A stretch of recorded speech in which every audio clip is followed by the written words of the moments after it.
friends, welcome back to my channel, Make It Make, where I always try to encourage you, if you can't get it to make, then make it make. I'm super excited about this soup that I'm going to share with you today. I made it the other day and my husband was just like, why are you not sharing this with your followers? And I was like, well, just because I've never really made it before. And I always like to try to test out my recipes before I show them to you.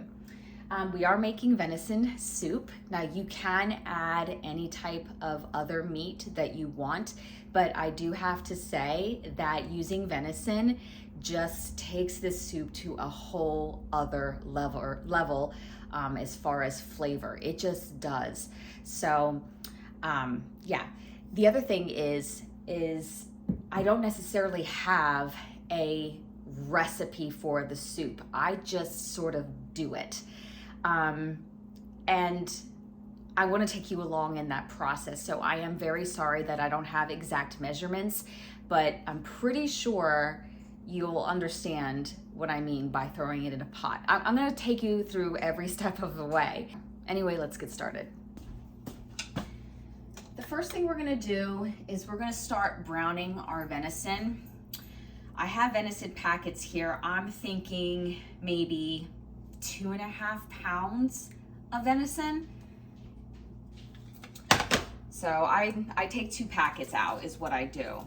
And I think they are just a little bit over a pound, but that's what we're working with here.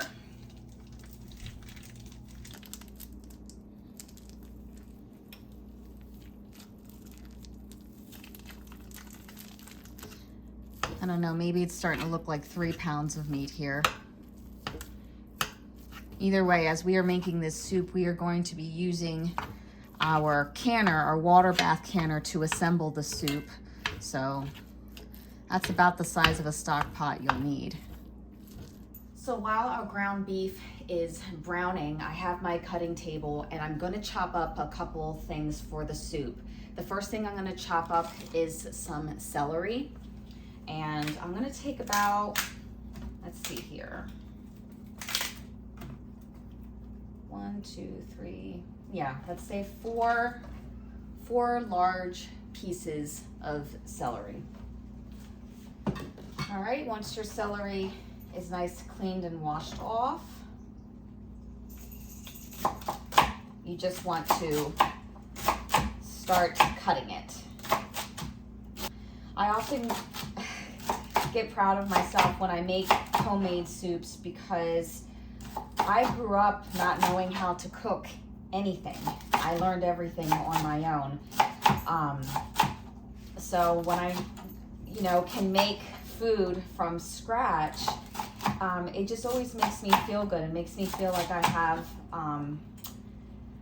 just a skill. And when it actually tastes amazing, it makes me feel even better. And when my family loves it, I get even more happy. And I know that may not seem like a big deal for some people, but it just makes me so happy that people enjoy my food, when they sit at the table. Mostly my family, but still. Also, when I'm browning my deer meat here, I like to take my time with it. I don't hurry up and quickly brown it. I kind of bring it to a brown very slowly. I think it's just because venison is very lean. So I really take my time when I brown the venison. All right, I'm going to put my celery to the side and I'm going to start cutting up, starting off with 1 cooking onion, and I'm going to dice that. Try to get it as small as I can. Oh, look at that. It's like an onion within an onion.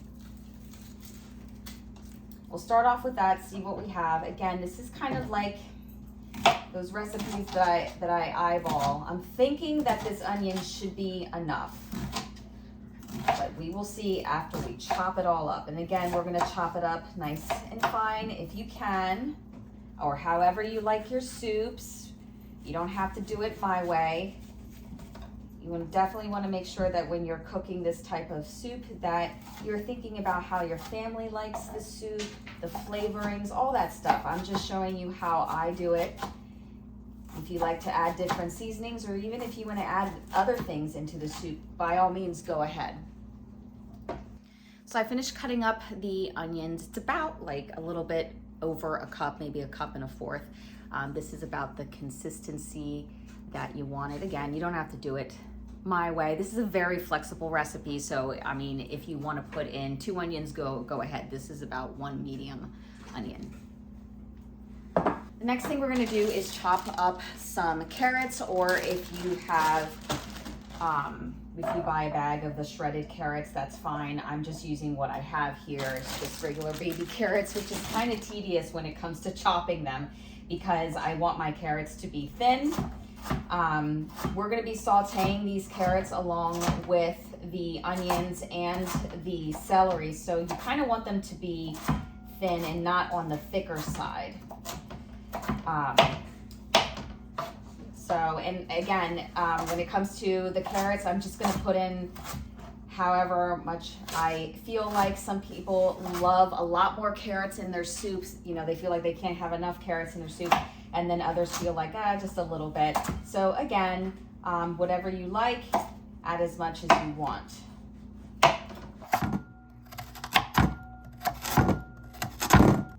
This is about the amount of carrots that I put in here. It's probably about 2 cups, okay? Now that we are back here with our venison, I am really trying to break down this meat as much as I can. I don't want any really big chunks of ground beef in it because I really want this to spread out in the soup. When I take a spoonful of the soup, I want to see little ground pieces of venison in there. It just helps make this soup so flavorful. So I'm really trying to cut it down.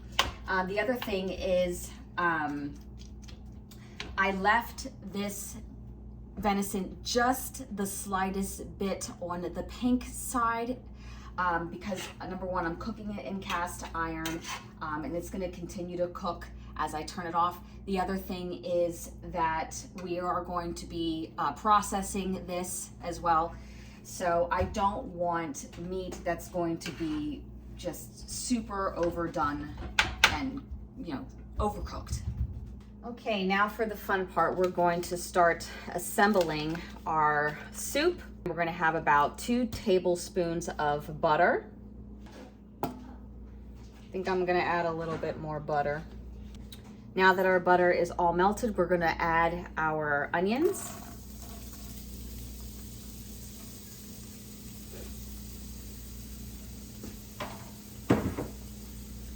Our celery.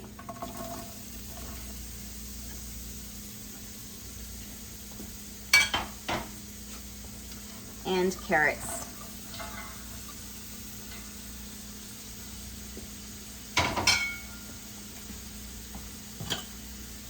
Give it a good mix.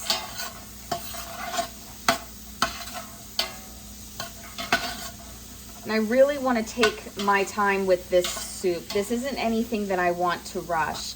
So when I'm sauteing my vegetables, I just cover it, check up on it until they're a little bit on the translucent side and on the softer side. So take your time. If you need to adjust your heat, go ahead and do that because you don't want them to get burnt.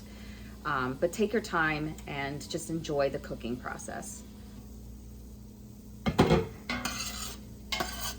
So these vegetables look nice and sauteed, translucent. Looking good. We are now going to add our ground beef, well, ground venison. Okay.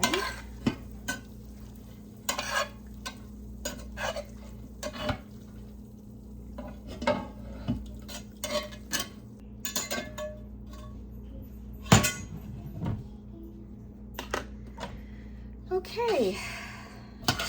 Give it a good mix. I'm going to add 2 quarts of diced tomatoes.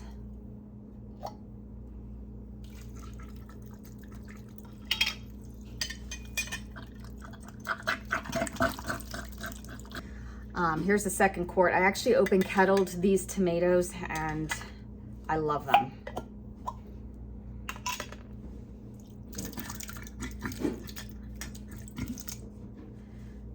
Let's give that a good mix.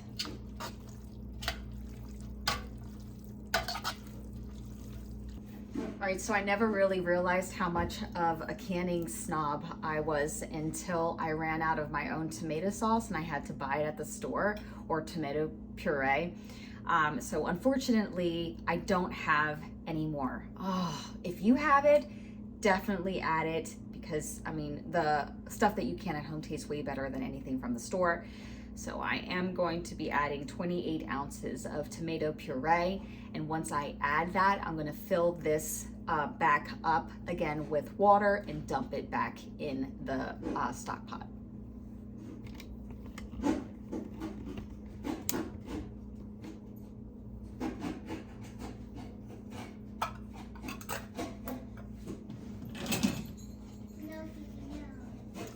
Okay, adding the tomato puree.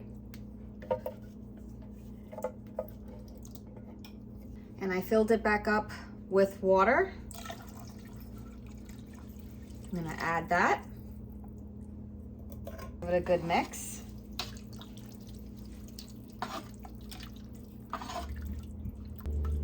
Already looks amazing.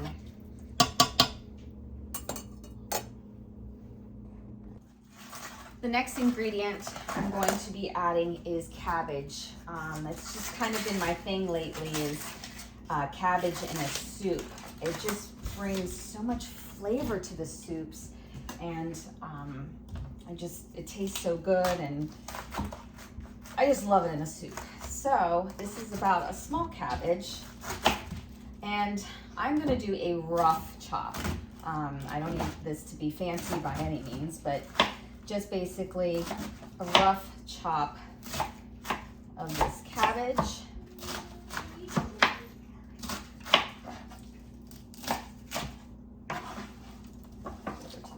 There. I think I may need a bigger knife. Hold on. There we go.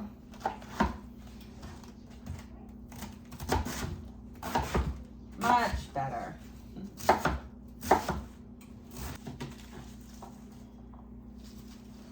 Looks good to me. Now we're going to add our cabbage to the rest of our soup here.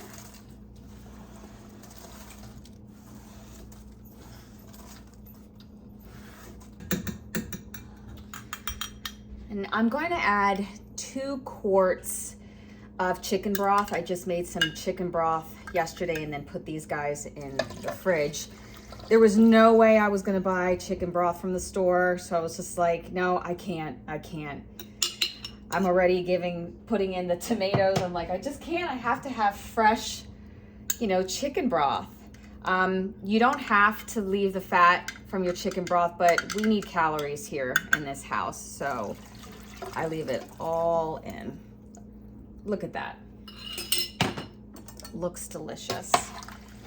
All right. So as the cabbage cooks down, it'll also release water. So I'm going to turn the heat up and let this cook. It looks already just so beautiful. Oh, it's gonna be super tasty. Well, you know what? Speaking of tasty, I guess we have to add some seasonings. For the seasonings, honestly, I'm just gonna add salt to taste. And I'll be checking on this, some pepper, and I'm gonna add some garlic powder. Those are kind of like my 3 basic go-tos when I season soup. And I'll just keep checking on it, coming back, taste it, see if it tastes right. The consistency of the soup It all depends on how much water the cabbage releases. Sometimes if I want it on the more soupy side, I'll add more water. If I, want it a little bit more thicker, then I won't. And again, that's a preference thing. So you decide how you want your, how thick or how soupy you want it to be, the broth to be, if I'm making any sense. Okay, I'm going to let this cook down and we'll take a look at it in like 30 minutes or so. Our soup looks like it's done. This is the perfect consistency for me. This is how I like our soup to be. It did take a little bit more than 30 minutes. I cooked it slow. Like I said, I'm not like in a rush, but I try to cook it until the cabbage and all the vegetables are, translucent. It's a beautiful, very tasty soup. And I did go back in and add some more seasonings as well. Again, your seasonings to taste. This soup just came out so perfect. I did stop for lunch and served myself a bowl. I'm gonna give you a close-up here in a second.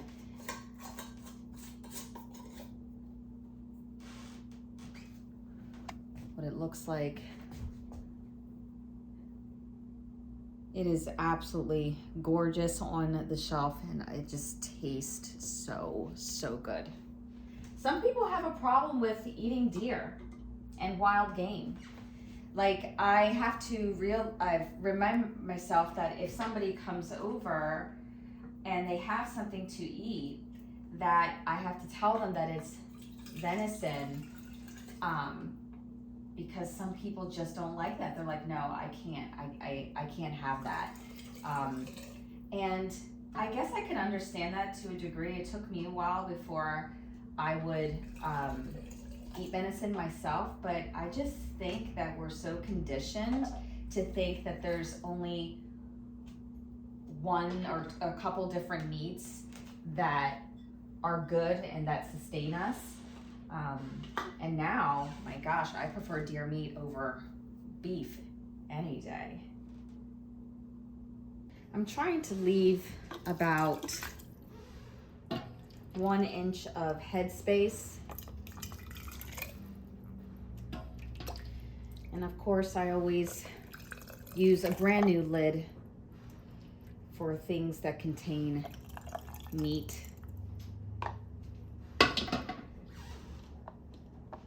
Just because it's expensive, I want to give myself the best chances to not lose a seal. So I won't reuse one for something expensive like this.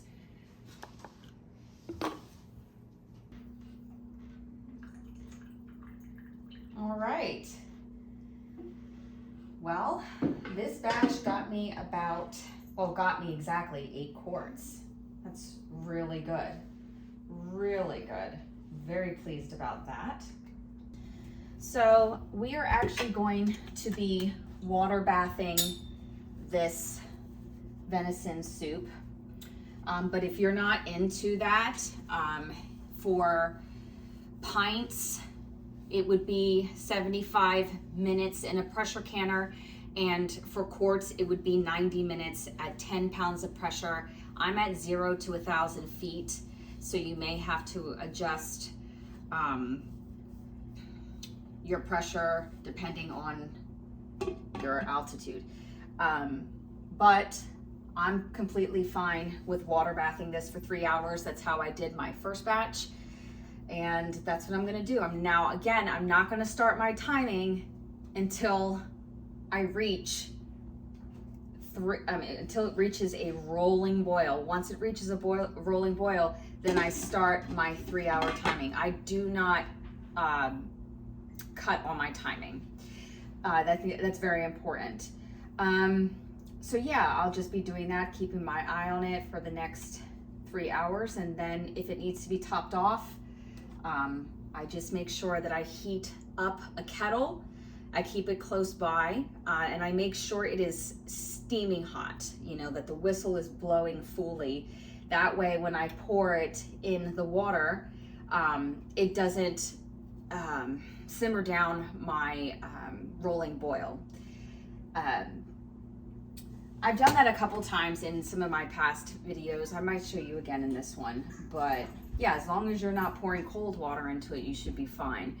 But nice hot steamy water, we're all good. So I'm gonna check the water levels right now, and this is when you want to start adding to your water, is when you see the water just skimming on top of the lids. That's when I'm like, all right, I need to get my tea kettle, fill it up with water, and heat it up. All right, my tea kettle's going off. I'm just gonna add the water to the canner. I may have to do this maybe 2 more times for a 3-hour water bath. And that's it. That's how you top off a water bath. Okay, I'm gonna top this off one more time. I've got about 45 minutes. The water did just get a little bit lower than I wanted it to, but it's fine. The water is still splashing on top of my lids. Yeah, I'm not gonna have to top this off again, but this is good. As you can see, when I added the water, my rolling boil hasn't simmered to nothing. It's still there. So I'm gonna put the lid on, and I'll see you guys in about 40 minutes. So after I turn the heat off, I normally like to let my jars just settle in the canner. I don't like to take them out when they're way too hot, but for the sake of the video, I will take one out so you can see it fresh out of the canner. And boy, are we bubbly.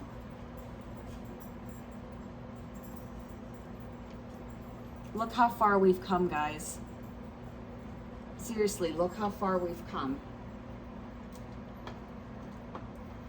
If you are doing this and you've been on the same journey that I have, I just want to say that I am super, super proud of you. Even if you're not on the same journey as me, if you started learning canning through my videos, I just want to say I'm so proud of you, because this really is a skill set, and it's something that once you have, nobody can ever take away from you. I remember when I placed my first video about Amish canning, and I never realized the amount of controversy it would cause. And then I was so overwhelmed by all of the negative comments, and I made this one video where I was like almost nearly in tears, you know, just because, you know, new to YouTube, new to the comment world, that sort of thing, you know, from the other side of the screen. But now when I look back at those videos, I just see growth. I see growth in you, I see growth in me, and it's just been a wonderful journey to be on, and just to see even more confidence in the kitchen. All right, guys, well, I hope you've enjoyed this video, and let me know if you've made it and if you like it. As always, take care and God bless.